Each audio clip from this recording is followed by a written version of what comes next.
given me such a great amount of pleasure writing and imagining this series, the Daring Heights series, that I want to share with you an excerpt from the first book in it, called Climbing High. And this is the introduction of my two main characters at the beginning of the book. She talked with her hands.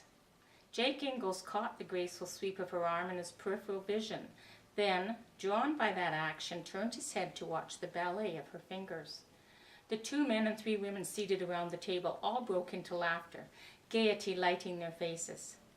But he had eyes only for her.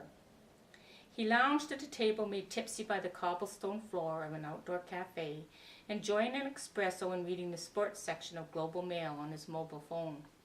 Dressed in her leafy spring best, Paris blew a flirtatious breath over him, but failed to attract his interest. He turned his chair from the sunny boulevard to give him a better view of the table behind and to the side, where she held her audience enthralled. The screech of metal scraping on stone caught her attention. She looked over. Her eyes widened. He made a production of widening his in turn. Her shimmering gold stare collided with his intent perusal. For seconds they shared the amused awareness of people used to being noticed. His lips quirked, hers pressed back a smile. Her attention returned to her friends. Again her hand swept out in a circle, then paused while she tucked a strand of hair behind her ear. Hair to dream of, a waterfall of antique gold, curls escaping like rivulets from a braid thicker than his wrist. He stroked the polished granite of the table, imagining this silken link gliding through his fingers. Her expression changed with each movement of her hands. He took inventory, noting the small straight nose set between high cheekbones beneath a wide forehead. He could find no fault with a mouth crafted for kissing, one that led to an intriguing cleft in her squared-off chin. Her skin had the poreless quality of a Victorian aristocrat. Her bottom lip puffed out, and he looked up to find her arms crossed, while her eyes mocked his rudeness. And this is the second book in the series, and I'm going to read one of the action scenes from it. In High Ground, Jake's friend from the first book, Joshua, who is a spy master or writes spy protective software for all of the government agencies in the United States, is under threat, and he has a female bodyguard looking after him. And this is what happens.